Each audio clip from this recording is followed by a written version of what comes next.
Já estamos de volta com o nosso Tá Na Hora Maranhão. Olha a hora, 7 horas e mais 24 minutos. Começa agora a nossa resenha, a resenha política com os bastidores da cena política. A gente traz informações que você só acompanha aqui no nosso Tá Na Hora.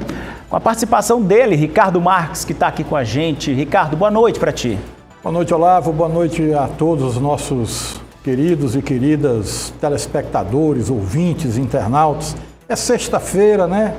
Final de semana chegando e a gente aqui cheio de notícia. Cheio de notícia. Hoje a nossa resenha, eu e Ricardo aqui, Ricardo trazendo essas informações, inclusive foi muito movimentado agora há pouco. Quem ouviu o programa Expediente Final pôde acompanhar a entrevista com o Procurador-Geral de Justiça, Danilo de Castro, que tratou sobre o caso da cidade de Turilândia. A gente já falou sobre isso também aqui no nosso Tá Na Hora. Ricardo, como é que o procurador acolheu a aprovação do Tribunal de Justiça sobre o pedido de intervenção da cidade lá de Turilândia? Olavo, ele deu detalhes, né, de toda, inclusive daquele desarranjo lá com os promotores do GAECO, né? Acha que houve uma precipitação e uma interpretação errada do pedido dele e tal.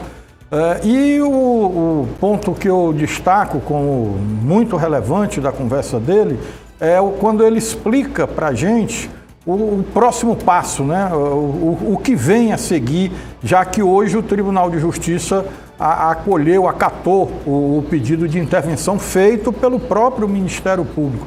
E a gente tem um trecho dessa fala que ele nos concedeu lá no expediente final, para mim e para a nossa colega Luísa Rabelo.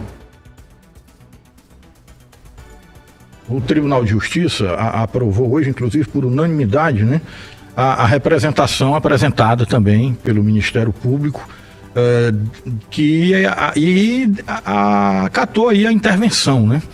Aí o que vem agora? Não, agora vai acontecer o seguinte: o governador do estado já deve ter recebido o ofício. Ele vai lançar um decreto e no prazo de 180 dias o interventor nomeado vai gerir a administração pública. E esse período é prorrogável. Nós já ajuizamos lá em Santa Helena, através da promotoria de Santa Helena, doutora Rita, uma ação civil pública pedindo o afastamento do prefeito da seara civil e pedindo a perda dos seus direitos políticos e a perda do cargo. O mesmo vale para os vereadores? O mesmo para os vereadores. Eu quero crer que nesse período já devamos ter uma manifestação final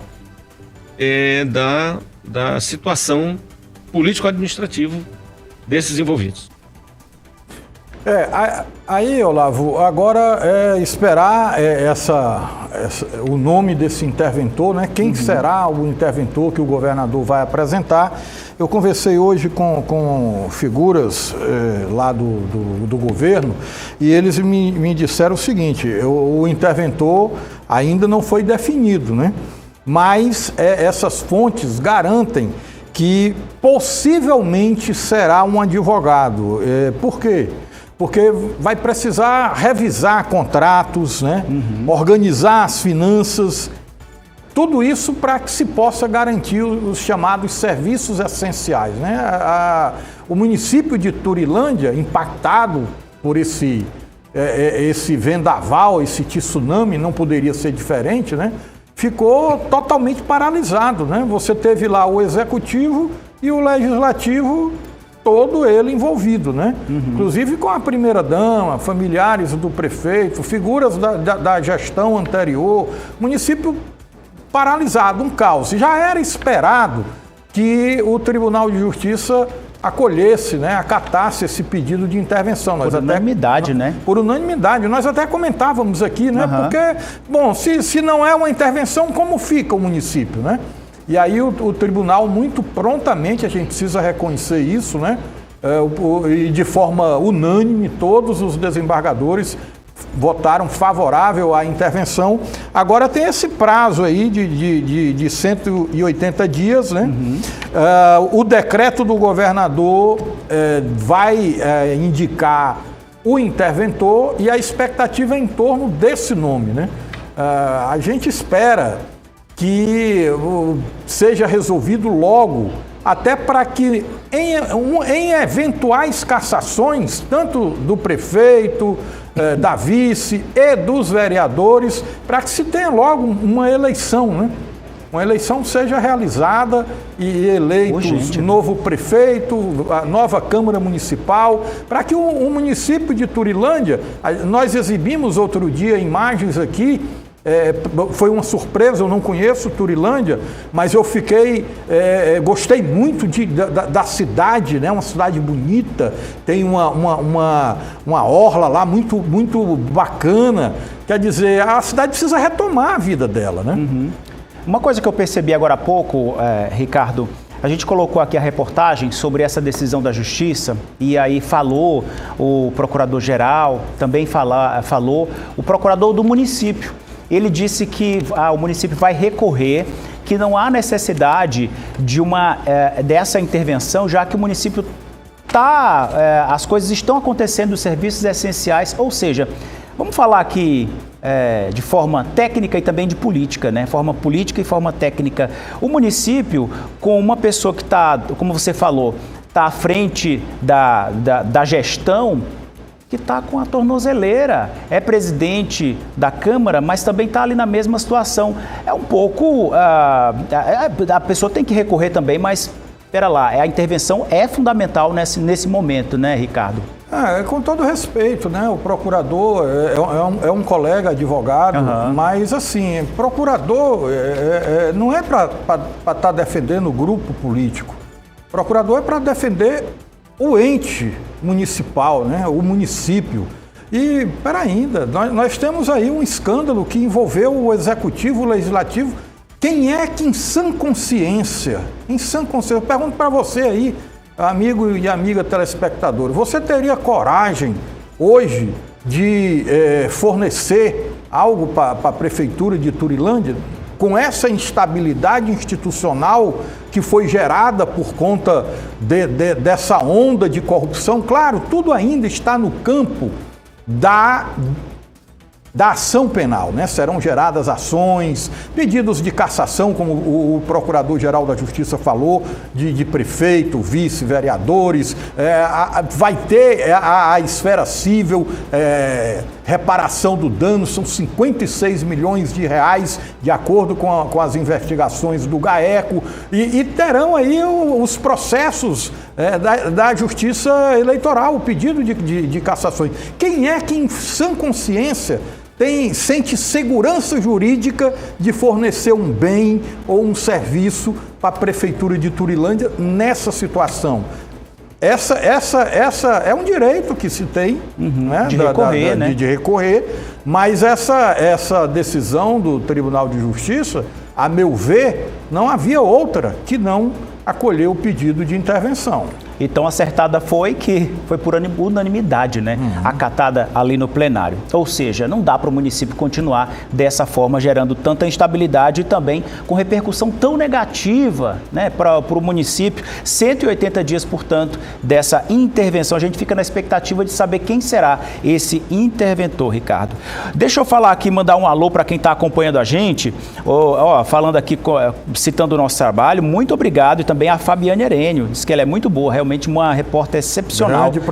Grande profissional. O João Mendes, muito obrigado, João, pelas palavras, pelo carinho com o nosso trabalho aqui. A gente faz isso realmente para os nossos telespectadores. A gente sempre tenta fazer aqui o melhor. Muito obrigado pelas palavras aqui. 7h mais 33. Falando em governador, na próxima semana, Carlos Brandão pretende se reunir com presidentes dos partidos que compõem a sua base, a base aliada, para discutir os rumos políticos do grupo nas eleições deste ano. Como é que fica essa conversa com o presidente Lula, Ricardo? Como é que está essa questão? Como é que você vê essa questão? Olavo, essa reunião interna com o grupo, né, que faz parte aí do grupo da base política do governo do estado, ela deveria ter acontecido já, né? Nós até anunciamos aqui, antecipamos, lembra? O governador anunciou que na próxima semana vai reunir o grupo e já definir as estratégias para a campanha eleitoral, mas que ele quer ainda conversar com o Lula. Então essa primeira reunião, que já deveria ter acontecido, ela foi adiada, né? Mas o governador foi taxativo, que na próxima semana ela acontece, ainda que a conversa com o Lula seja a posteriori, né? Aconteça depois.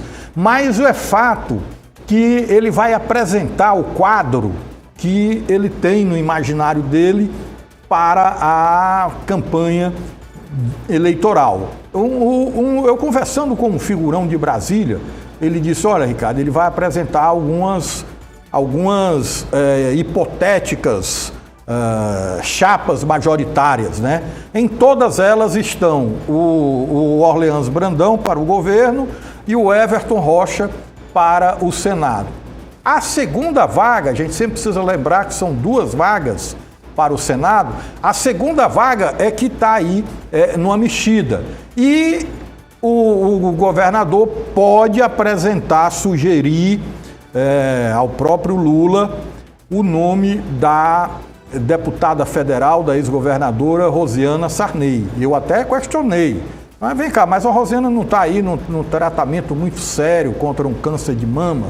Ele disse, só que ela tem histórico, e aí eu sou obrigado a concordar com ele, ela tem histórico de superação, né? A Rosiana já passou por problemas parecidos ou até mais graves do que esse que ela está enfrentando hoje. Verdade. Há tempo, né? Ela vai fazer agora uma cirurgia, tinha uma última sessão de quimioterapia que foi excluída por conta daquela pneumonia. Lembra? Sim. Que ela teve uma pneumonia, mas já foi curada da pneumonia, vai passar por uma cirurgia, é tempo suficiente de recuperar-se fisicamente. Se ela tiver condições físicas de encarar a campanha, é um nome, né, uma carta que o governador tem na manga, porque seria do alento, seria um alento para o Lula, né?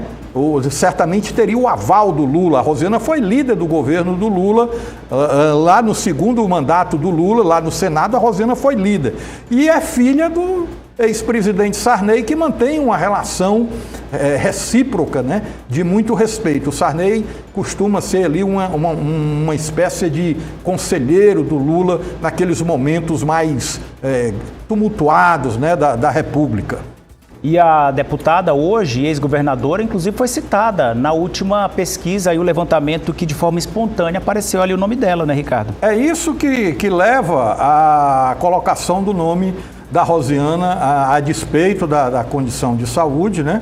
Mas é isso aí, as pesquisas, essa primeira pesquisa feita esse ano, com registro eleitoral e tudo, quanto às últimas pesquisas feitas no ano passado, todas elas trazem a Rosiana numa condição muito boa na preferência do eleitor. Isso é um argumento a mais que o Brandão pode usar nessa conversa, nesse tete-a-tete com o presidente Lula, né? A Rosa está mandando aqui para ti um recado, diz que você é um conhecedor da política. Que bom, né? Que ela está gostando. Obrigado, Rosa. Quem também está com a gente aqui, acompanhando, é o Pedro de Alcântara. Obrigado, Pedro. Obrigado pela sua mensagem. Valeu. Valeu, Pedro. Diz que gosta muito do programa e tal. Ele diz que fala muito da direita.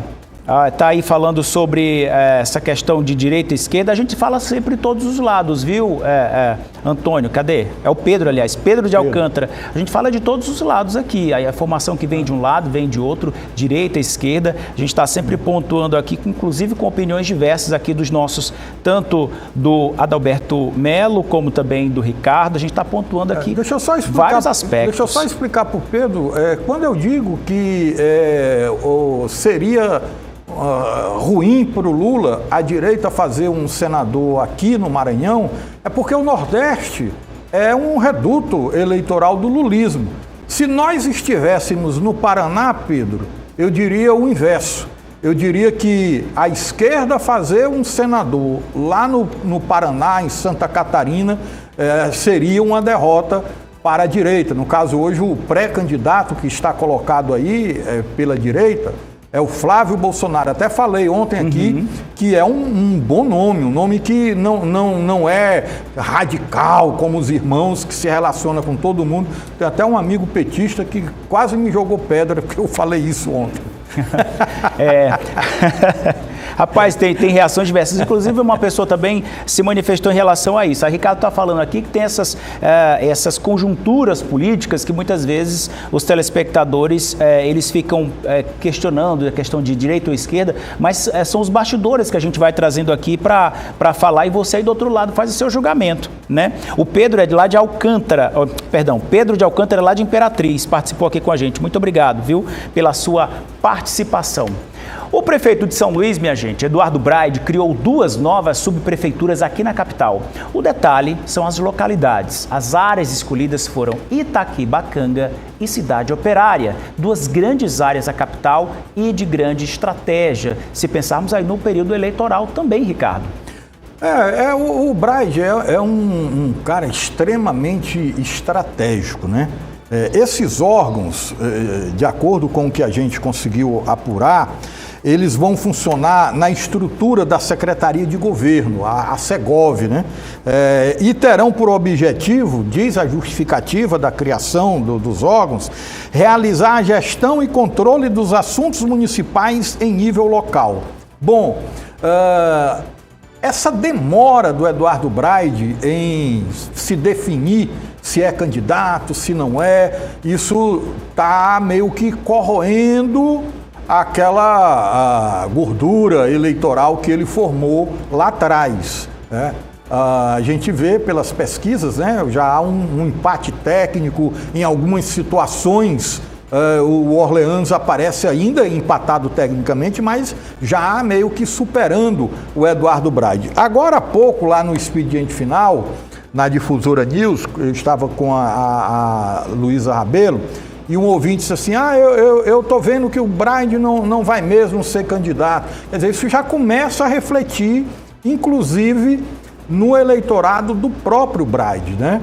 Ele, claro, ele tem essa definição até o dia 4 de abril, é a data limite, não é uma decisão fácil, pelo histórico das eleições do Maranhão.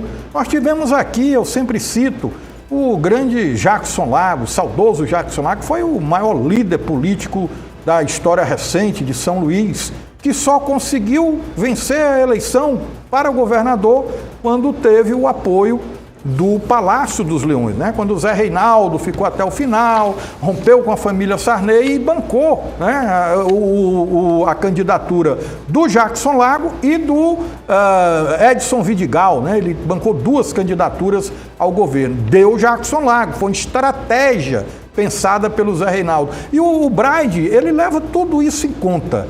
Hoje eu vejo o Eduardo Braide como o político mais estrategista que nós temos aqui no Maranhão. Cada movimento dele não é à toa, é pensado. E acreditem, essas 2 subsecretarias, uma no Bacanga, outra na Cidade Operária, isso não é à toa, não.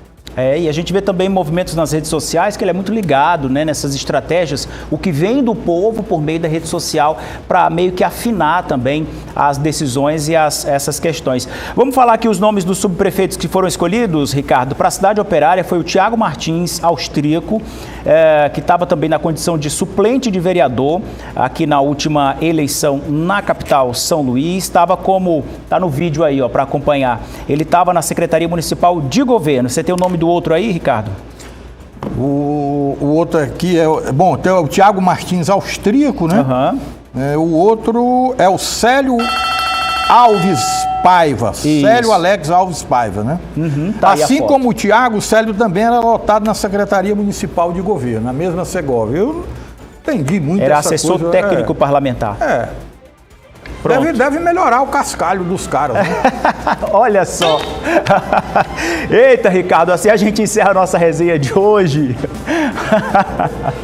Valeu, Olavo. Ó, vamos falar aqui com o nosso telespectador. Obrigado pela audiência e companhia nessa sexta-feira. Sextou, hein? Vai para Caxias? Eu vou prorrogar aqui mais uns dias. Pronto, maravilha. A gente fica por aqui. Obrigado pela audiência e companhia. A gente volta na segunda-feira a partir das 6h30 aqui na Difusora. Beijo grande, fica com Deus. Tchau, tchau.